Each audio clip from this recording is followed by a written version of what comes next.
안녕하세요. 전현입니다. 네, 커뮤니케이션 전문가 과정 제2강을 시작하겠습니다. 자, 오늘은 관찰에 대한 내용을 준비했습니다. 자, 지난 첫 1차 시간에 커뮤니케이션의 개인 역량으로 세 가지가 중요하다. 그 역량 세 가지 중에 오늘 첫 번째 관찰에 대한 내용을 하고자 합니다. 자, 여러분 관찰 좀 하고 계신가요? 이렇게 질문을 단도직입적으로 드리면 내가 오늘 관찰을 좀 했나? 이런 생각 많이 드실 거예요. 여러분 저녁 때 예능 프로그램 보시면 어때요? 뭐 실제 가정 생활을 딱 찍어 놓은 다음에 사회자와 참석자가 그걸 보면서 서로 주고받는 재밌게 또 얘기하는 그런 요새 예능 프로그램 많죠. 소위 그 관찰 프로그램이라고 보시면 돼요. 그런 게 관찰입니다. 세심하게 주의 깊게 본다는 거죠. 그 본질을 뭐 뚫어본다는 그런 정도로 우리가 좀 주의 깊게 보는 걸 관찰이라고 하는데 여러분 본다, 보다라는 우리말에 해당되는 영어 단어 생각나시는 거 있나요? 보다. 우리가 많이 쓰는 단어 여러분 아마 생각나실 거예요. see. 또 보다 어떤 의미가 있을까요? 네, 그렇죠. 여러분 지금 제가 들립니다. look. 또 어떤 단어가 있으나 보다. 좀 보다라는 말보다 관찰한다의 우리말을 갖고 있는 영어 watch. 자, 제가 순서대로 썼는데 어떤 흐름을 갖고 있는 것 같아요. 네. 얼핏 보기에 여러분 좀 아주 주의 깊게 본다, 굉장히 밀도 있게 본다가 이쪽으로 내려갈수록 해당이 되는 건 여러분 느끼실 거예요. 아, 그냥 시라는 거는 어떤 걸까요? 여러분 시, 본다. 많은 어떤 대상이 있을 때 그냥 내가 어떤 초점을 맞추지 않고 그냥 내가 그냥 보여서 보는 거예요. 보여서. 어떤 특정한 부분에 포커스를 맞추지 않고 그냥 보여서 본다. 그런 거 우리가 여러분 TV 보실 때 그냥 화면 보는 그냥 무심코 보는 거 그런 걸 시라 그래요. 가벼운 정도의 봄. 룩은 뭘까요? 룩은 여러 가지가 있지만 특정 어떤 분야에 딱 주목을 해서 어떤 부분 우리가 TV에도 큰 브라운관에도 어떤 부분에 누구에게만 딱 몰입해서 보는 경우에 그때는 룩이라 그러죠. 그래서 보통 take a look at이라고 그러죠. take a look at. 같이 영어로 어떤 부분을 집중해서 주의 깊게 본다. 그러니까 take a look at. 그 다음에 가장 정밀하게 주의 깊게 보는 거를 한 부분을 watch라는 게 이게 시간이거든요. 여기는 지속성을 갖고 계속 본다. 그런 의미. 어떤 한 부분, 특정 부위를 지속적으로 시간을 갖고 본다. 이게 watch예요. 그래서 아마 시계라는 watch를 붙인 것 같기도 해요. 또 어떤 부분은 더 강력한 본다는 observe라는 게 있어요. 이건 진짜 말 그대로 관찰하다예요. 관찰하다. observe. 그렇죠? 우리가 경비원을 watchman이라고 하죠. 영어로 watchman. 그렇죠? 경비분들은 굉장히 뚫어지게 집중해서 오랜 시간을 봐야 된단 말이에요. 자, 여러분 이 중에서는 그래도 이 observe는 watch보다 더 주의 깊게 보는 거예요. 굉장히 주의 깊게 지속적으로 보는 거. 그래도 여러분은 watch라는 이 용어 정도의 수준의 관찰을 해야 됩니다. 요새 우리가 워낙 그냥 바쁘고 막 세상이 어지럽게 확실히 복잡하게 돌아가니까 그냥 거기 끌려다니는 경우가 많은데 여러분 저녁 때 유튜브 아주 그 워치 하시잖아요. 집중해서 보시잖아요. 시간을 갖고. 그런 워치를 일상생활 오프라인에서도 좀 보셔야 돼요. 왜냐하면 기업에서 이런 사원, 이런 직원들을 원하고 있기 때문이죠. 왜요? 자꾸 새로운 아이디어를 막 발굴하고 기업에서 요구하잖아요. 그러려면 사물에 대해서 이렇게 계속 좀 관찰을 하는 시각이 필요합니다. 이 관찰을 커뮤니케이션에서는 왜 필요로 하는지 이따 제가 말씀을 드릴까 합니다.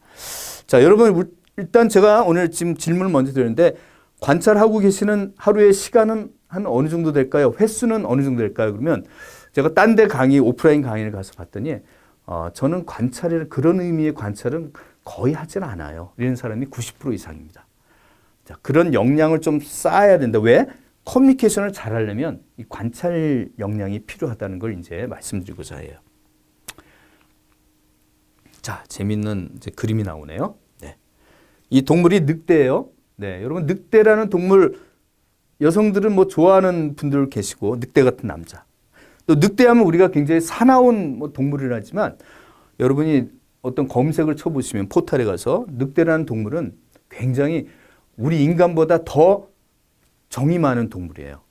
와이프가 죽으면 이 남자 늑대는 와이프를 묻어주고 양집하는 곳에 묻어주고 그 자식들을 다 건사를 시킵니다. 다 키우고 자식들이 이제 떠나버리면 이 살아남은 그 아버지 늑대, 남편 늑대는 어떻게 되느냐? 혼자 살지 않고요. 대체로 먼저 떠난 와이프가 묻혀져 있는 양지바른 무덤에 가서 식음을 전폐하다가 죽는다고 합니다. 네, 그럴 정도로 우리가 생각하는 늑대의 모습과 다르다. 이것도 관찰을 통해서 우리가 이렇게 파악할 수 있는 내용이다. 자, 새롭게 보이는 늑대. 여러분 얼핏 보시기에 늑대 몇 마리 보이십니까? 네.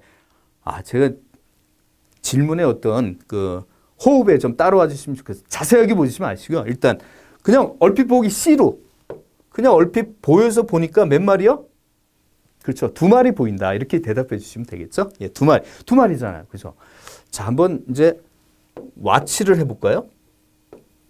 집중해서 한번 뚫어지게 계속 지속적으로 쳐다봐 보세요. 몇 마리 보이시나요? 여기. 뭐 하늘에도 한 마리 좀 보이나요? 하늘. 예? 이쪽 좌우에도 일단 2마리 보이는데요. 이건 쉽게 보여서 제가 먼저 노출시킨 거예요. 자, 이제 윗부분에 보이시나요? 네, 좋습니다. 윗부분에 뭔가 여기서 형상이 있네요. 늑대가 보인다. 자, 하단부에도 좀 보이시나요? 하단부. 나무 속에 뭔가 숨어 있는 것 같아요. 네, 하단부에도 한 마리 보입니다. 자, 이 정도는 다 어느 정도 보십니다. 와치를 했는데, 자, 3마리가 더 있습니다. 자, 3마리 더 한번 찾아보실까요? 제가 너무 앞서 나가면 안 되고요. 여러분이 한번 관찰이라는 걸 실험을 한번 해보시는 거예요. 자, 시도를 해보시는데, 나무에 뭔가 붙어 있는 느낌의 그 늑대도 있어요. 네, 좋습니다. 요 나무에 어딘가 좀 있네요. 그리고, 네. 여기 한 마리 있고요. 요 하늘, 요 부분에도 한 마리가 있네요. 전부 몇 마리죠? 7마리가 추가로 더 있다는 그런 내용입니다. 자, 우리가 그냥 일상생활 속에서 아까 2마리 얼핏 보는 식으로 우리는 살고 있지만 관찰을, 이 커뮤니케이션을 잘하기 위해서는 상대방을 예리하게 봐야 되는 관점이 필요합니다. 상대방이 하고 있는 행동, 이런 생활하는 그 어떤 관습, 이런 부분을 우리가 잘 관찰을 해야지 그걸 기반으로 대화를 제대로 할 수가 있다는 겁니다. 자, 그래서 있는 그대로를 정말 세밀하게 보는 역량, 이 관찰을 7마리라는 이거를 여러분이 일상생활 속에서도 볼 수 있는 눈을 갖고 좀 살아가는 게 현명한 앞으로의 자세다. 이런 말씀 먼저 드리고, 자, 이제는 제가 말하는 관찰이라는 게 대충 강사님이 어떤 의미로 얘기하는구나 아실 것 같아요. 그럼 제가 이제 시간을 드리고 한번 퀴즈를 내보겠습니다. 여러분, 여기 보면 하나, 둘, 셋, 넷, 5개 현상에 대한 관찰 기록이 있어요. 자, 이 중에 관찰인 게 2가지가 있다라고 한다면 한번 읽어보시면서 관찰이 뭐가 관찰일까? 이거는 관찰한 거야. 이거는 아니야. 이건 관찰한 거야. 이렇게 한번 생각해 보시기 바랍니다. 제가 한번 읽어볼게요. 최대리에게 실적 보고서를 끝내지 못한 이유를 물었을 때 그는 최대리는 자신이 어떤 문제에 봉착했다고 말했다. 그는 아직 점포로부터 전달될 몇 가지 자료를 기다리고 있는 중이다. 자, 이거는 관찰의 결과일까요? 관찰한 걸까요? 아닐까요?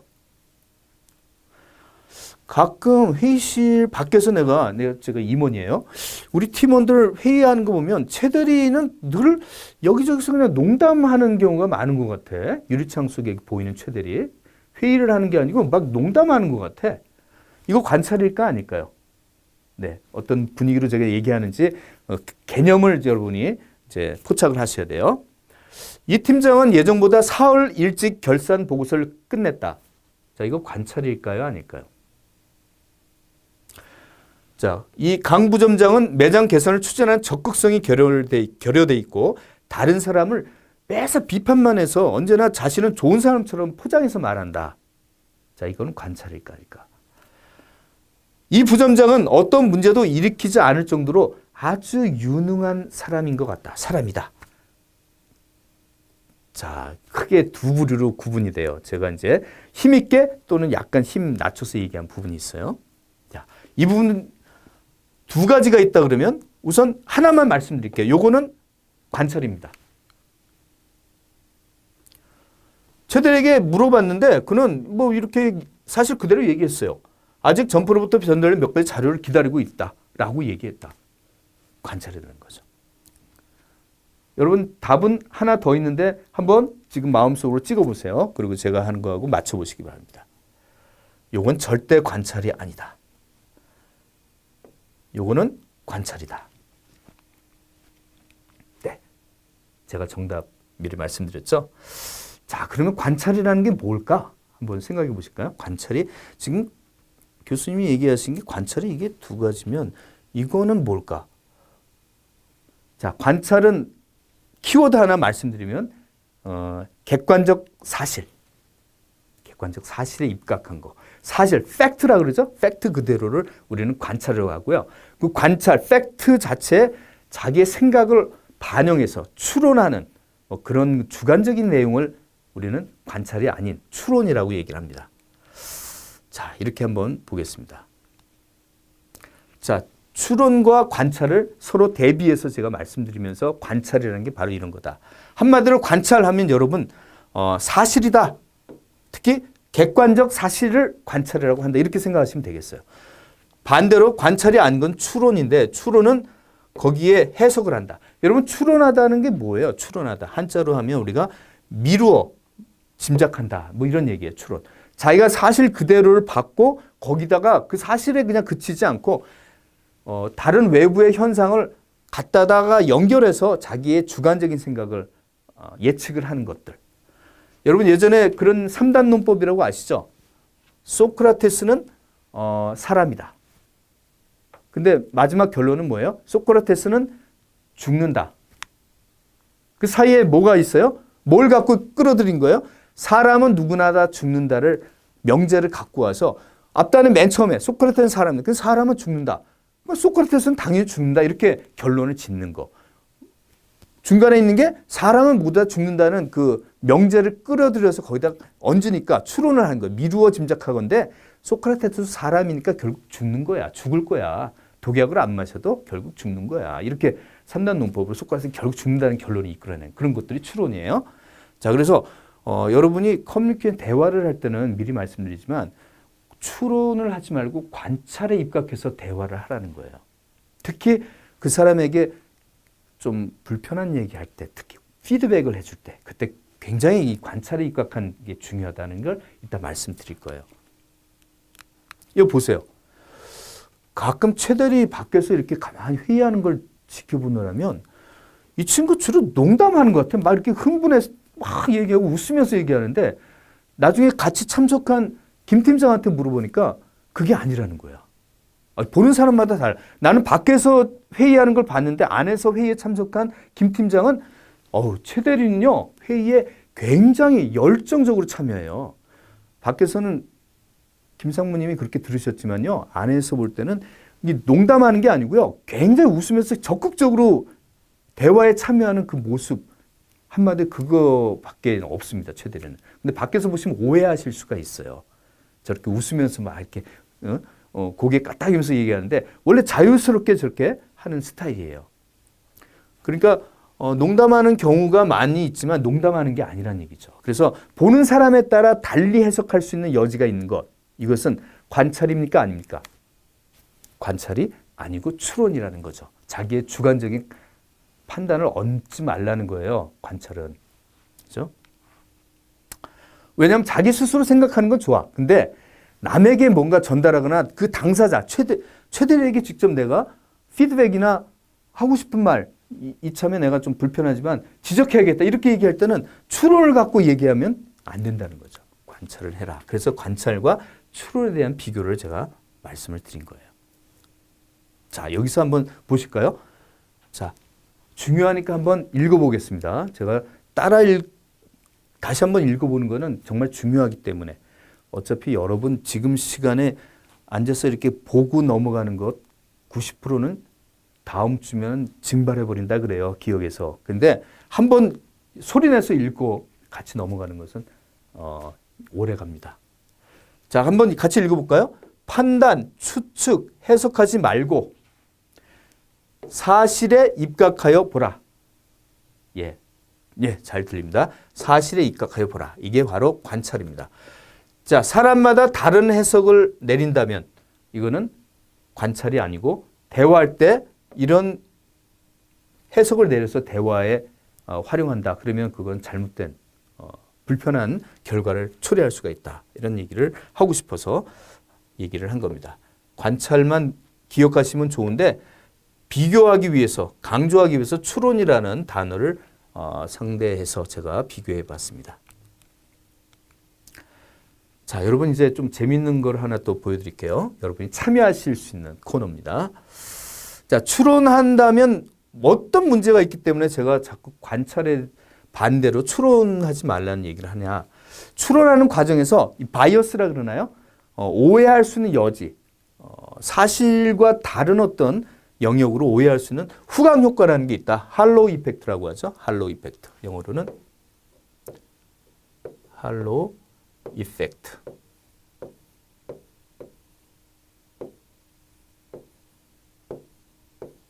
네, 할로우 이펙트. 자, 일부 눈에 띄는 것이나 기존의 주위 배경이 그 본질을 흐리게 만들어서 오해를 하게끔 만드는. 자, 이러면 이 부분은 어떻게, 둘 중에 어느 거에 해당되나요? 이게 지금 원이 여러 가지가 몇 개가 있는데 여러 개의 동심원이 계속 이렇게 확대돼서 나온 겁니까? 아니면 중심으로 하나의 원인데 쭉 모기향처럼 고리로 중심을 향해서 수렴하는 나선형인가요? 얼핏 보시기에는 관찰을 안 하고 C를 한다 그러면 I see 이렇게 보면 여러분은 얼핏 보면 이렇게 보인다는 거죠. 그렇죠? 예. 사실은 가만히 보세요, 여러분. 집중해서 뚫어지게 지속적으로 한번 지켜보세요. 관찰해 보시면. 그래서 제가 힌트를 일부러 빨간색을 입힌 거예요. 시간관계상. 빨간색을만 집중해서 보시면 다 하나의 원이 여러 개가 보이잖아요. 네, 여러 개의 동심원이 있어요. 그렇죠? 자, 그래서 이게 왜 이런 착각, 착시 현상에 이 나선형으로 보이게 만들까 했더니 이 빗살 무늬 있죠? 이 무늬들이 없으면 확연하게 보이는데 여러 개의 원이구나. 그런데 이 무늬들이 배경에 딱 자리 잡고 있기 때문에 이게 중심을 향해서 돌돌돌 말려가는 나선형으로 보인다는 이런 후각 효과를 말씀드린 거예요. 우리 살아가면서 그런 후각 효과 좀 많지 않나요? 이를테면 앞에 어떤 멋진 남성이 있다고 할까요? 여성 입장에서 그 남성을 딱 봤는데 뭐 이렇게 미팅을 하러 이렇게 선을 보러 나갔는데 멋진 남자가 얘기를 하는데 얘기를 잘 못해요. 그러면 어때요, 우리는? 그 여성 입장에서, 맞은편에 있는 여성 입장에서. 그 남성에 대한 평가가 어떨까요? 네, 과묵하다 그럴까요? 저 남자 왜 이렇게 말을 못해? 이렇게 두 개의 말 중에 어디에 이제 가까운 생각들을 할까? 후각 효과가 있다는 거예요. 왜? 너무 멋지거든. 배경이, 얼굴이, 외모가 너무 멋져. 훈남이에요. 그 말을 못하는 게, 말을 못한다고 생각하지 않고, 과묵하네. 좀 멋진 남자 과묵하네. 이렇게 생각하기 쉽다는 거죠. 근데 얼굴이 뭐 이렇게 훈남이 아니다 그러면, 얼굴도 그런데 왜 말도 못하지? 이렇게 생각하기 쉬운 게 우리의 현실인 것 같아요. 그러니까 주위의 배경이 그 본질에 영향을 미쳐서 우리로 하여금 전체적으로 오해를 일으키게 하는, 이게 대화, 커뮤니케이션 속에 이게 반영이 되면 안 되겠죠? 예, 이런 걸 좀 지양을 해야 되겠다. 이렇게 해서 말씀을 드린 거예요. 자, 피드백 할 때 기본 원칙이라 그러는데, 여러분 피드백이라는 얘기 좀 조금 생소하실 수 있어요. 네, 피드백이라는 건 보통 이 코칭하는 분들이 이렇게 얘기를 많이 하시는데, 우리가 일상생활에도 내가 매일 상대하는 사람들이 있고, 특히 내가 서비스 업계에 몸담고 있으면 고객분이 계시잖아요. 고객분한테 내가 얘기할 때, 뭐 클레임 건 등의 어떤 불편한 얘기 하는 경우가 또 있거든요. 우리 생활하면. 자, 그래서 상대방에게 내가 뭔가 본 내용을 토대로 불편한 내용을 얘기하거나 아니면 내가 인사고과를 할 때 그 사람을 평가해 줘야 될 때 그 피드백. 그때 과연 내가 맞대응을 하는 얘기를 어떤 식으로 할까?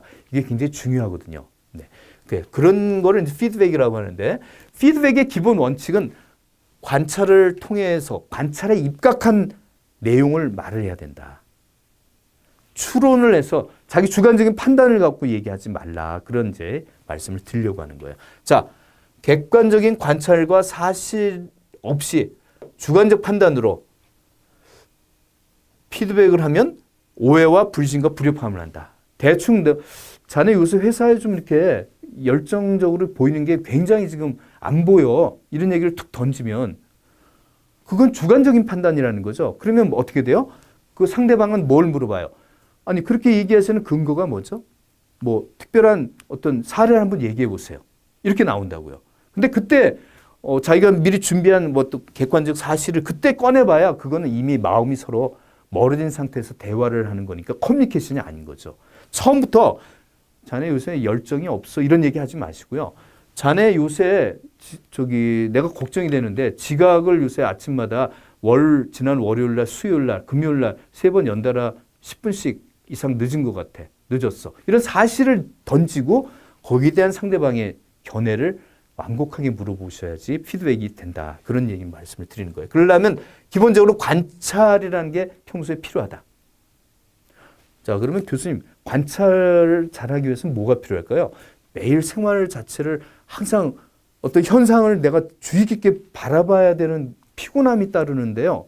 물론 그런 게 있습니다. 그건 어쩔 수 없는데 평소에 이런 걸 습관화해두면 좋을 것 같아요. 회사 생활하시는 분, 사업하시는 분들은 아마 이런 공식적인 개인적인 일이 많으실 텐데 이때 관찰을 한 것을 기억 속에 담지 말고 기록을 해두시는 게 좋다. 웬만하면 기록을 하는 게 굉장히 중요해서 예전에 삼성그룹의 이건희 회장, 이병철 회장 이런 분들은 기록 문화라 그래요. 삼성. 저도 삼성에 몸을 좀 담아봤는데 삼성하면 기록 문화라는 고유 그 전문 용어가 있습니다. 그래서 기록하는 게 굉장히 중요합니다. 그만큼 이제 이런 관찰을 제대로 하기 위해서는 기억보다 기록에 입각해서 해야지 나중에 제대로 된 피드백을 상대방에게 평가를 대화를 할 수가 있다. 그런 말씀을 제가 전해드린 거예요. 기업에서도 요새 예전에는 소비자 조사를 통해서 신제품 개발을 많이 했는데 요새는 관찰을 많이 합니다. 그래서 문화인류학자들 있죠? 디자이너들 이런 분들이 관찰을 제일 많이 하는 직업이래요. 다시 한번 말씀드립니다. 전 세계 수많은 직종이 있겠죠? 그중에 관찰이라는 걸 자기 그 관습으로 달고 다니는 직업이 뭐냐면 이 디자이너, 그 다음에 문화인류학자, 고고학자들이죠. 이분들은 정말 이 관찰에 입각해서 어떤 생각들, 지식들을 만들어내는 분들인데 기업에서 이런 관찰을 한다는 거예요. 그러니까 디자이너들이나 문화인류학자, 고고학자들을 한 팀에 넣어갖고 마케팅 팀원들하고 같이 고객의 집에 방문해서 고객 입장에서 뭔가 관찰을 한다는 거죠. 고객이 불편할 게 저 순간에 뭐가 있을 텐데 예전에는 주로 이런 걸 했죠. 소비자 설문조사에서 그걸 갖고 토대로 어떤 주관적인 해석을 해서 결론을 제시해서 아이디어들을 얻어내고 개선점 파악했는데 소비자의 입에 주목하기보다는 우리의 눈에 주목해서 관찰을 해야 요새는 신제품 아이디어들이 나온다. 나올 만한 히트 상품들은 소비자 조사로 다 나왔어요. 소비자들은 이제 몰라요. 물어봐도 그네들이 정말 신제품으로 나올 만한 아이디어들 그네들 입에서 나오는 건 기술도 모르기 때문에 웬만큼 나올 만한 건 다 나왔기 때문에 뭐 얘기를 잘 못하죠. 그래서 이제는 기업에서도 이런 관찰을 통해서 신제품 아이디어를 발굴해요. 이거 보세요. 여러분이 이 그림을 한번 관찰을 해보시면 어떤 불편한 어떤 포인트가 보이시나요? 이 유모차의 불편한 포인트. 네, 보세요. 저게 뭐가 제가 결론을 먼저 드렸죠. 불편함이 있다라는 전제하에서 보시면 저기서 고객은 누굴까요? 유모차의 고객은 물론 구매 고객은 이 부모지만 유모차 안에 있는 아기 입장에서 아기가 제 1차 고객이라고 생각해 보세요. 아기 입장에서 불편한 점이 뭘까요? 저 제품을 사용할 때. 저 아기는 백화점 안에 들어가서 하루 종일 뭐가 보이죠? 시야에는? 사람의 얼굴이 보이나요? 아니죠. 주로 뭐가 보여요? 기둥 2개가 보이겠죠? 이 눈높이에서 말이죠. 그죠? 백화점 다닐 때마다 높이가 낮은 시야에서 보이는 것은 2다리, 기둥이라고 이제 생각하겠지만 사람의 얼굴을 보면서 뭐 교감을 해야 돼. 세상 변화하는 모습을 봐야 되는데 이 아기 입장에서 보면 이게 맨날 두 개의 다리만 보이는 이 불편함이 있다는 거죠. 물론 아기는 불편한지 안 한지 모르겠지만 부모 입장에서는 새로운 걸 자꾸 보여줘야 되는데 사람 얼굴도 좀 이렇게 보면서 웃기도 하고 이래야 되는데 얼마나 따분하겠어요. 그리고 이 부모 입장에서는 아이의 얼굴을 볼 수 있을까요? 안 보이잖아요. 하루 종일 다니면. 그러면 답은 간명하네요. 관찰 결과 유모차는 어떻게 만들까요? 네, 이렇게 만들어야 되겠죠. 이런 유모차가 뭐 굉장히 고급진 비싼 가격에 팔리는 유명한 연예인들이 출산했을 때 아기를 태우는 유모차라 그래요. 유명해졌죠. 서로 얼굴 교감할 수 있고 높이를 높여서 사람 얼굴도 볼 수 있게끔 이렇게 만들어 놓은 이런 것도 소비자들 입에 기대서는 나올 수 힘들었다. 오히려 우리가 소비자 입장에서 대등하게 관찰을 해서 나온 그런 이제 기업에서의 어떤 신제품 개발 상황이 되겠습니다. 자, 이런 것도 보세요, 여러분. 여기 좀 보시면 이게 날개 없는 선풍기예요. 이게 어떻게 나왔느냐? 이런 거 관찰한 거예요. 아이가 옆에 접근했을 때, 기존의 선풍기에 접근했을 때 아이의 모습을 본 부모의 불안함을 객관적으로 마케터가 가정에서 보니까 부모님의 얼굴이 이렇게 변하는 거예요. 저거는 위험하다. 아기가 저기 손가락을 끼면 어떨까를 부모가 걱정하는 모습을 옆에서 지켜본 거죠. 그래 이걸 소비자 조사를 통하면 소비자는 선풍기는 날개가 당연히 있어야죠. 날개 없는 선풍기는 선풍기가 아니죠. 이렇게 얘기할 수밖에 없는 거기서 아이디어가 나올 수가 없는 거죠. 그리고 이걸 보면 생각을 하는 거예요. 이게 또 여름 지나면 이걸 또 분해해갖고 날개 닦는 그 땀 흘리면서 날개 닦는 주부의 표정을 보면 관찰을 하면 이게 날개를 빼버려야겠다. 이 생각을 왜 이렇게 못했냐고요. 늦게나마 이렇게 이런 신제품들이 나온 사례가 되겠습니다. 자, 오늘 내용을 간단하게 정리하고 마치도록 하겠습니다. 관찰은 계속 오늘 얘기했죠. 객관적 사실에 입각해야 된다. 그리고 관찰은 피드백할 때 상대방에게 평가를 하거나 불편한 얘기를 던져줄 때 추론을 하지 말고 관찰에 입각해서 해야 된다. 그게 중요합니다. 우리가 대화할 때 상대방에게 좋은 얘기만 하는 경우보다는 불편한 얘기를 하는 경우가 또 많거든요. 그런 상황. 좋은 얘기가 문제가 생기겠습니까? 어디? 뭐 서로 교감을 하면 되는 문제고요. 자, 기업의 신제품에도 요새는 관찰을 활용할 정도로 기업과 고객 간의 커뮤니케이션 상황에서도 이렇게 관찰을 활용하고 있다라는 말씀을 끝으로 제가 학습 정리를 마치겠습니다. 네, 이번 시간 내용은 여기까지입니다. 다음 강의에서 뵙겠습니다. 고맙습니다.